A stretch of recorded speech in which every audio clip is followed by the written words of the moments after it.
Welcome into the Atlanta football party. I'm Jarvis Davis. Coming up on today's show, Travaris Robinson wasn't enough.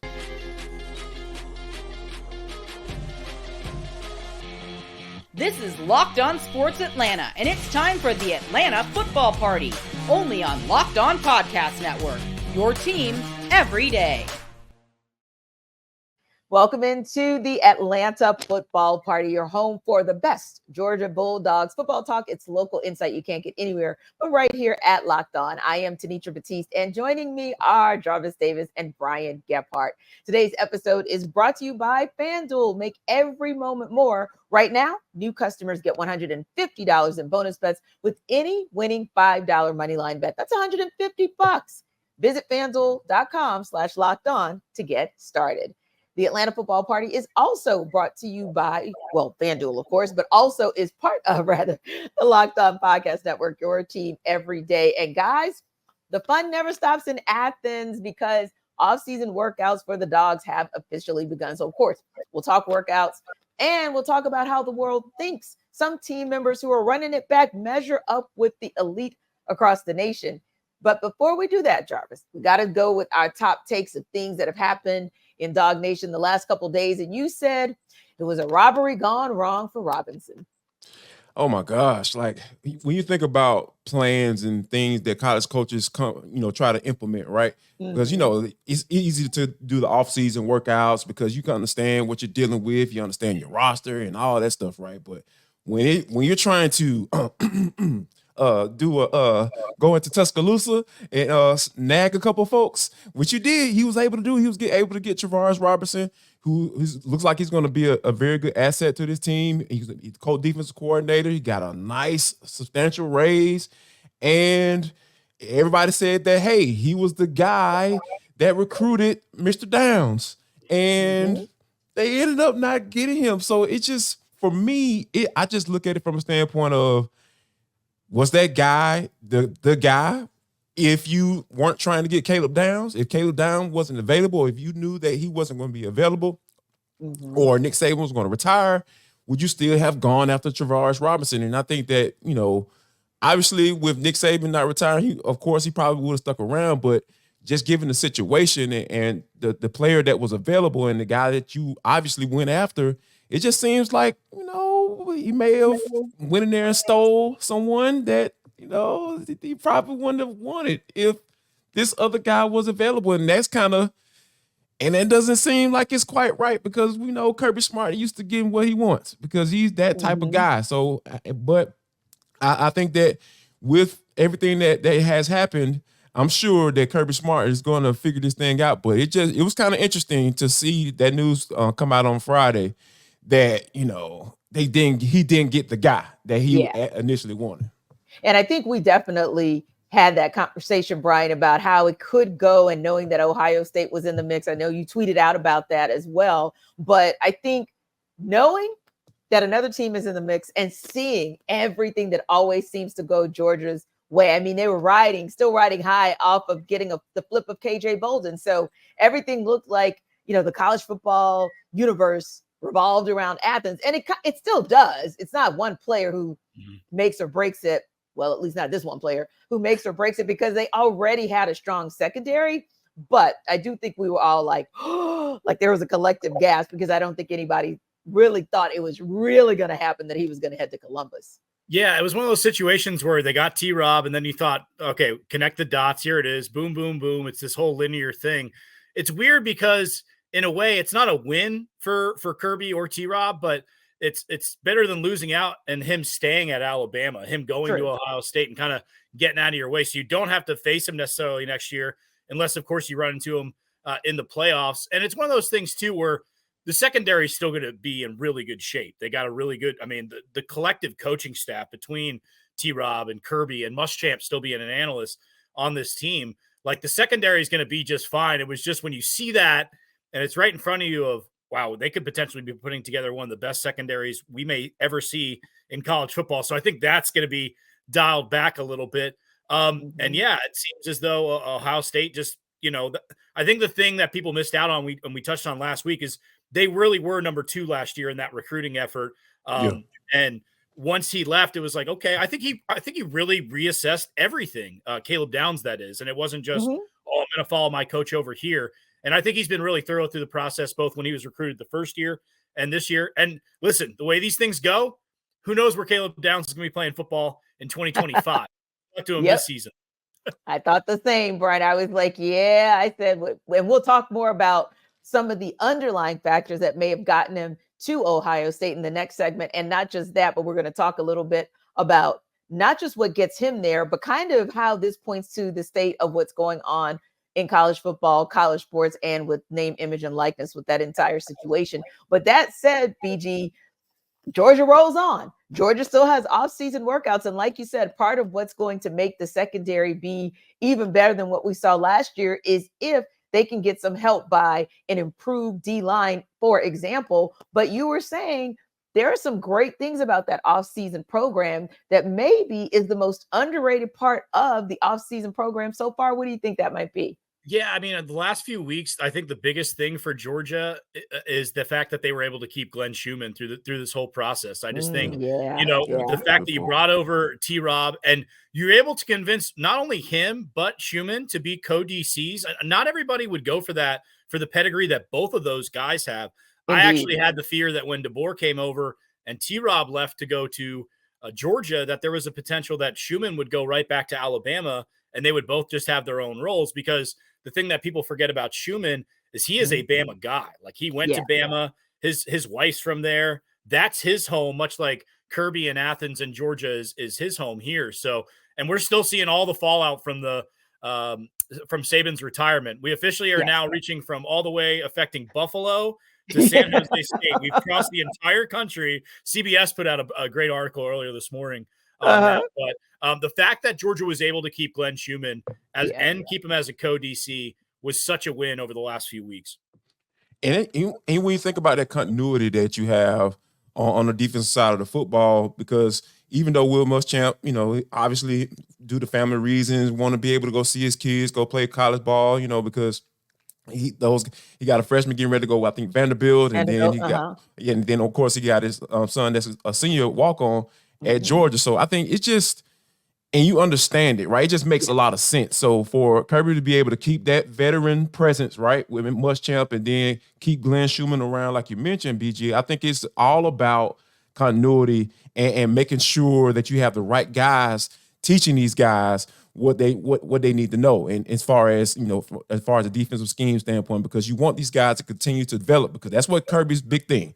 That dude will not only get the best guys come in, those guys actually get better once they walk through that door.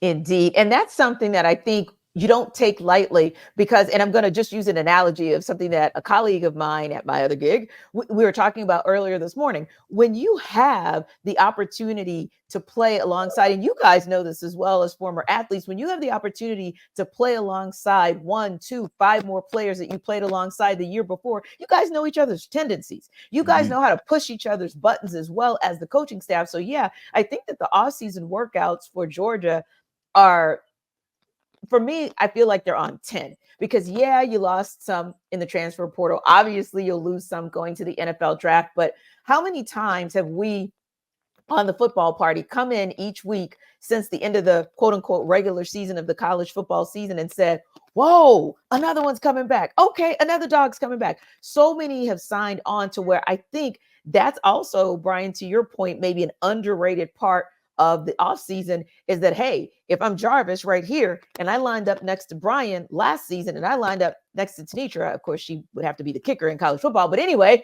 if you lined up next to if you guys, right, but I can do my part. But if you guys lined up next to each other, it's like, okay, BG knows JD's tendencies and vice versa. So now, man, I know where we were effective last season. I know where we could have been more effective this season. So I don't have to necessarily just lean on the coaching staff to be the ones that coach us up to greatness. And those guys all have that fire in their belly. So I do think that while, yes, it's a disappointment in losing a guy like, Caleb Downs, well, you got Travaris Robinson now. And you got a guy like that to where he's still good on that recruiting trail. And we know you're Kirby. So you've already started looking to 25, 26 and beyond. So I say, once again, Georgia wins just like they always do. We're always having that conversation as well, right, guys? That somehow, some way, in the most dynamic of ways, Kirby always makes it happen. And we're going to talk a little bit more about it between the edges. Some really cool things coming out about this group, maybe way too early, but we'll see if BG and Jarvis agree on the other side. This episode of our Atlanta football party is brought to you by FanDuel. Now, guys, you know that the NFL regular season wrapped up a couple of weeks ago, but boy, has it still been so much fun to watch, unless you bet the wrong way.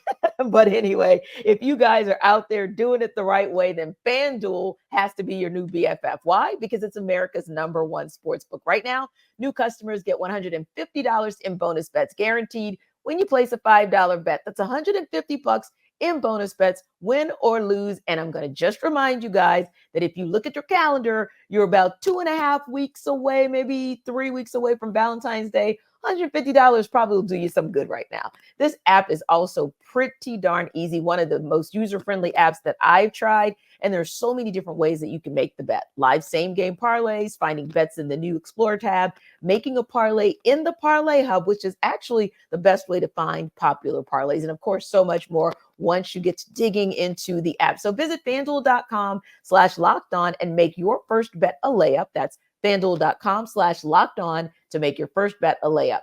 FanDuel is the official partner of the NFL. All right, guys. So it's back to going between the hedges. A few college football programs can say that they won the offseason. Obviously, we were just talking about the fact that despite the loss of a Caleb Downs, Georgia still can consider itself having won the offseason. Now, there's some other schools on that list that include the likes of Ohio State, Ole Miss, Oregon, Texas, et cetera, et cetera. But there's something that these 4 programs, maybe more so than any across the whole wide world of college sports, have in common, and that's NIL money. Many people feel like, in fact, Downs chose Ohio State over Georgia because of the $13 million that Ohio State has allegedly spent to build an elite roster for just pennies on the dollar, if we're being honest about it. 13 mil is pretty much nothing when you talk about what I'll say the dowry of these programs has available to them. But that said, Jarvis, when you think about that, you look at it and you say, yeah, but did Kirby's plan not go down, no pun intended, down like he wanted to, or is losing out on Downs really just another example of how this system works and how much it still needs to be fixed pretty quickly?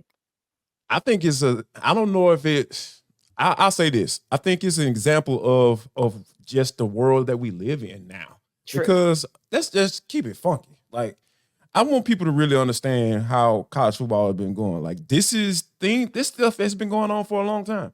Yeah, like true. We just put a name to it, and it's out in the open now. Mm-hmm. Not necessarily from a number standpoint. There's some sketchiness as far as like exact numbers and exact contracts and all that stuff, and privacy. Numbers being released and everything like that. But for me, this has been going on for a long time, and for me, I that's why I understand, like, when the Band-Aid fully got pulled off, and they came up with this NIL, they put a name to it. How guys were going to get paid, and you start seeing all these collectives popping up. Like, this is where we are, and it's all the NCAA's fault, because having these archaic rules in place about the coach can't even buy a player anything to eat. You know what I'm saying? Like, that's weird. Like, that doesn't make any sense whatsoever. How can the guy that I've chose to, or my parents have allowed me to go to be entrusted with my safety and health and all that stuff, schooling, all of that, you can't give me some money to go give me something to eat? Like, that makes no sense. Right. So it's just those little things like that have piled up over all these years, and here we are. And a lot of people don't like it, but hey, this has been going on for a long time, and this is what it is. Like you said, until they come up some way to regulate this doggone thing, this is just what it is, and this is how it's going to be. Yeah, and kudos to Caleb Downs for doing what he needed to do and choosing the best path for him, because, again, everybody around Atlanta and Georgia-based fans and everything are going to be like, oh, why didn't you just come here? And this guy was one of the best players in the country as a true freshman last year. He led Alabama in tackles, first freshman ever do it since 1970. He should be able to go wherever he wants to go and capitalize on that. And we see it even more so over the last few years, even after the Band-Aid got ripped off, like Jarvis said, with coaches jumping around. I mean, look at this look at the coaching movement. So you've got to do what's best for you. And I have no issue with the schools that have the money capitalizing on these situations, because I do think at some point it's going to be regulated in some way. I feel like we're headed towards contracts and what that looks like. I have no idea. I don't know if that's a 1 year or 2 year or 4 year unions, and then that's a whole other piece. Agents and just to a different level. Yeah, you have to allow someone like Caleb Downs to cash in and do what he can. And again, like we mentioned in that last segment, was who he might be at Ohio State for a year and he might go get the bag somewhere else. And if he wants to, good for him. Go get it. Yeah. Especially because right now it's not regulated. So he's not doing anything wrong. These kids, it's frustrating, but it's not wrong. It's not illegal. And like you said, Jarvis, who in the world, especially, let's be real, guys, at 18, 19, 20, okay, we know some of them 21, 22, 23, but we digress. But at that young age, who on this podcast would have said, no, I just really want to play for this school because I love playing for this school. And no, that $1 million, $2 million, $3 million option over there, I'm just going to pass. No one. No, let me say something. Let me tell you a little story. Let me go back to take you down to Albany, Georgia real quick. Like there was this one time, like we were waiting on our refund checks. And my homeboy and I will never forget it. We talk about it to this day. And this was over 20 years ago. We were sitting there waiting on our refund checks. They didn't come. We had stuck around. We had no money to go home to try, to get home. And obviously our parents at the time didn't have any money for us to come home, to send us to so we can come home. And I'm sitting there like going in the refrigerator. All we got in that mug is some flour and water tea. And we try to figure out a way to make pancakes with just flour and water. And let me tell you, I think we had one piece of turkey bacon, and I think me and my boy split a piece of turkey bacon and some flour and water. I can't call it pancakes because that wasn't what it was. But yeah, like I remember those moments. Yes. That's why I think right now, if you 18, I would have been at least two schools, G. At least two schools after I committed and went to play my freshman year. Come on now. Yeah. And I'm up here balling to the point where, hey man, we want to come. You happy down there? Come on. I had those offers with no money involved, and I considered them. So you know what I'm saying? It's just like I just feel like people don't have enough talent to understand that somebody wants you that bad enough, or you never been in a situation where somebody wanted you that much. People like that, they don't understand. Like what these cats are going through, because the leverage is real. And I'm sitting back smiling. 18-year-old me is just like, yes, go get that money. Exactly. But the adult in me was like, oh my God, they need to regulate this somehow. Right. You guys are talking about 18, 19, 20, 21-year-old. Right. Shoot, well into my 30s me right now. Just going to go follow that bag, right? I'm loyal to people. Right. Yeah. I'm loyal to that money as well. So if you got to make a check that you're going to write for me, I'm going to go over that way. So that's, I think, one of the ironic things about this whole thing, right? We got all these grown-ups saying, hey, you should do this, or you should do that, or you should be loyal. It's like, if you got offered the same thing, the same job with a different company, and you're getting paid X more to go do the exact same work, more or less, you're going to leave and go do it. There is no difference. 3-4 times more, BG. That much more talented about something at a younger age. So capitalize on that, Right. And if you're so concerned about, and I get the people who are actually legitimately concerned, like I'll tell you, for me, my legitimate concern is I'm waiting for the NCAA or some entity just to put in place the same program, and they have it, but to implement, enforce, or enhance it, right?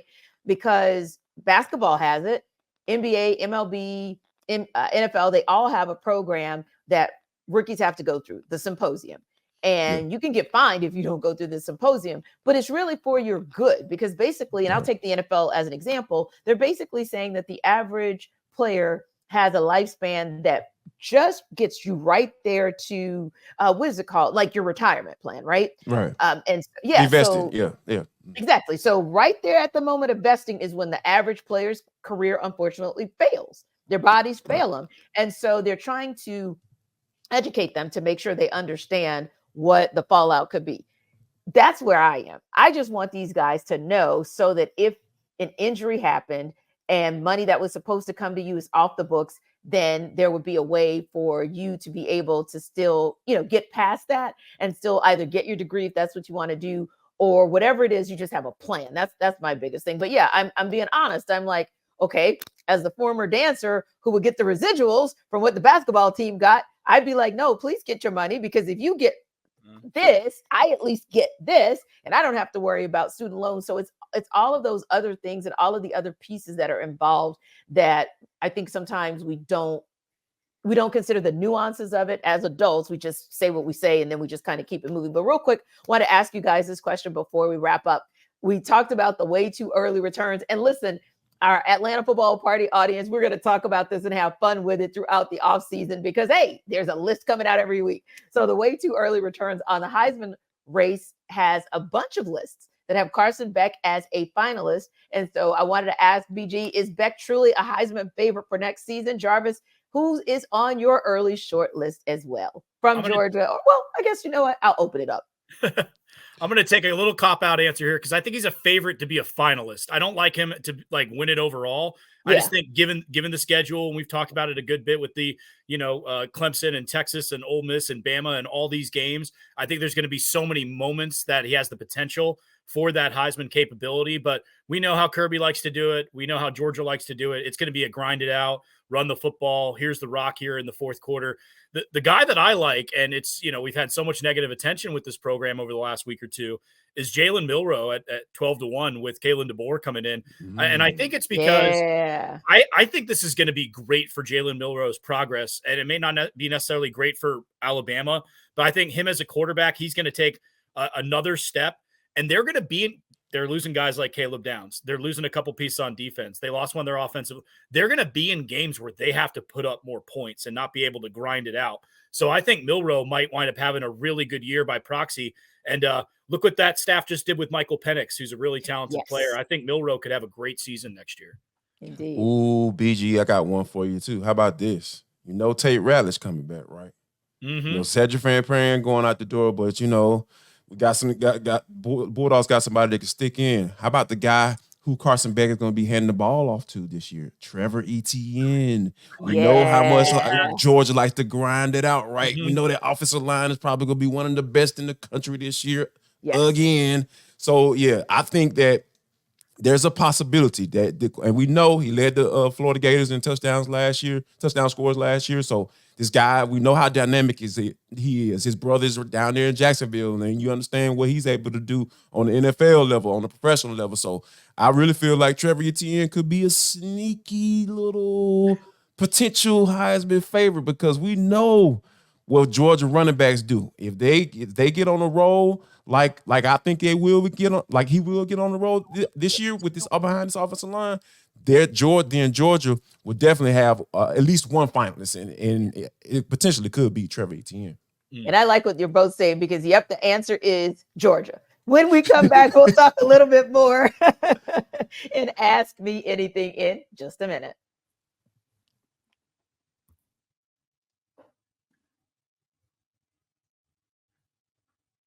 All right, guys, we're going to do a little AMA Dogs edition now. You guys, we have been supporters and we continue to be supporters of this Georgia Bulldogs men's basketball team because they are doing some great things under Mike White. And we got a little intel in how they've been able to be so cohesive and successful this season. Jabir Abdul-Rahim joined 92.9 The Game today, and he was talking a little bit about the experiences that team has had together. And I just love talking to him because he reminds me so much of his dad, who I had an opportunity to talk to. Of course, his dad being over the G League for the NBA. And boy, I tell you, this kid, Jabri, he's sharp. He's really sharp. So he's talking about their experience of taking a trip to Italy ahead of the season. And it made me think, guys, what was your favorite team trip from your playing days? And what trip do you wish you would have been able to take back in your playing days? I'll take this one first here, Jarvis. There's two for me. One One's almost like I get to play the old school guy because we didn't go to anywhere fancy like Italy or like out of the country or anything. We went to Tennessee Tech. That was our summer camp between junior and senior year. But here's a couple different reasons why I love to reference it. We were still doing 3-a-days. It was that old turf field. So anybody who ever complains about like the current turf, we're in the middle of July, right? So it's all the, I can pull the back in my day when we did this, but we really did have such a camaraderie, and it was such a thing. And it was just a different level of like work ethic at that time. And we really honed in, and it was a newer school that I had played for at the time. And then we wound up actually going 500 in my senior year, which was a big deal because we only won one game the year before because the school was just brand new. So we really did become a unit, especially like the offensive line group that I was a part of. But I'll always remember that and kind of the grind and the struggle that we went on there. And it's always just something I can reference back. Like my nephew's starting to play ball now, and it's like, these 2-a-days and none of the contact and all that, which is all good. I'm here for player safety, but it's interesting to actually go through that. And those old turf fields, those things would get to like 120 degrees and they would be like concrete and they were brutal, but we had a blast. We had a great time. Never forget it. Yeah, that kind of reminds me of that South Georgia weather, man. Oh gosh, you can see the heat when you walk outside. It's so hard. Don't see the waves. Exactly. You just literally see heat waves. Yep. So yeah, it's actually crazy. But yeah, I got one too. This was I think my junior year. We played in the Gold Coast Classic. Played against Morehouse. Played out the old Qualcomm Stadium in San Diego, where the San Diego Chargers used to play. So it was so cool because it was a lot of guys that were first time flying, and like to see a guy that's 6'5" and 450 pounds back there sweating in the back of a plane because he's scared to fly. It was so, for me, like I like finding humor in a lot of stuff. I know people's fears and all that stuff, but for me to be able to see that, you kind of understand, you get closer to those guys, you feel a closer connection to those guys. And when we finally got out there, it was so funny. Like we found out about a lot of people. You know how sometimes you can put on a little front for a little while, and then when you go out of town, that's when you really find out who the bad kids are. Because we had some guys that end up walking over the border, going to Tijuana, and looking for stuff they shouldn't be looking for. And I'm just like, man, what are y'all doing, man? We have to play a game. Do you want to get caught over there by the federales? You don't want to get caught by the federales, or the policia. Like you don't want to get caught up like that. So it was just like it was so funny to be able to just kind of find out about guys and how they kind of interact once they get out of the element, right? Because being down in the country town, all been in practicing and all that stuff, but when you gather all that up and take it somewhere else nobody's ever been before, or go somewhere that that most people haven't been before, it was really cool to watch. And I think that you get to know people better. Like more you know your teammate, the better that continuity I'm talked about, like Adurian talked about. It's something about that. Like you talk about the continuity and everything, especially in college, because I know some of the guys that I played with in college, like those are my friends for life, man. Yeah. And for to be able to experience those things and be able to talk about them now as an adult, it's kind of cool. And it's very funny looking back on now that you think about it. Like I just got locked up, man. I know, right? Like like you realize it. And for me, like we didn't take any like big time trips back then because we were just kind of starting, but our dance team is now like super award winning. But that was the first, when I was a dancer, that was the first time our team had ever won anything. But what I liked about it was it was so cool because back then, like, okay, you know how our stations are, like our radio stations right now, like there's an urban station and then there's a pop station or a top 100 or whatever. Back then, everybody just listened to everything. I mean, so I have such an appreciation. That's kind of why I have an appreciation for so many different musical genres, because each like trip, we would like someone or multiple dancers would choose who we were going to listen to that day, who we're going to listen to that night coming. And so that's how I like really began to appreciate so many different musical tastes, very eclectic, some very traditional. And I think that, to your point, it's that camaraderie, right? Yeah. And so those are still some of the girls I hang out with to this day. And we had the football players that always made the trips interesting for obvious reasons. But you were going to say, Jarvis. I was just going to say, that's how I got introduced to Trick Daddy. Because I had heard of Trick Daddy, of course.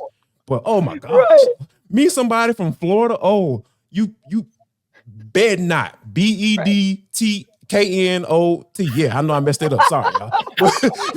You better not talk about Trick Daddy in any type of way that might even seem like he's not the best rapper of all time. Alive, GOAT, right? You know, Yeah, right. The best rapper alive. Like seriously. So yeah, that music taste is definitely an interesting one because you know, being able to kind of I actually found out about Flaujae's father.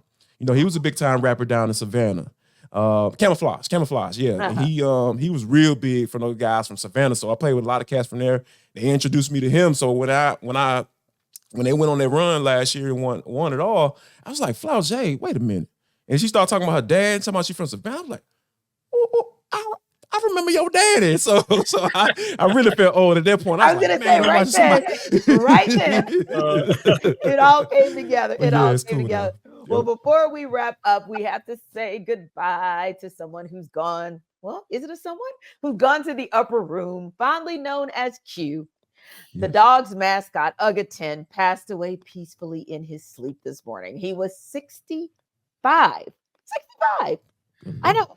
I'm like, you know, dog calculations of years is very interesting. It starts at 15 and then it reduces to like 7. So when he's a 2-year-old, technically he's like a 22 or 23-year-old. And then it breaks down every year from there. It's like minus, you know, you add 4 years, 4 years, 4 years. And then it's also done by weight. So the way I calculated his weight and the fact that he was born in 2013, but he didn't make it to his birthday this year, I think he should be like 65. Oh, but gosh. Wow.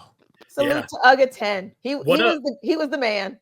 What a run for Ugga 10 too. So the first day he got collared, as they call it, was the first night that they did the phone thing, like light up Sanford.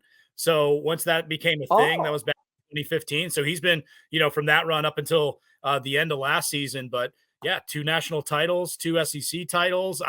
That's going to be a tough one to follow up on. Boom, the new one, UGA 11, right? Like Ugga 11, I should say.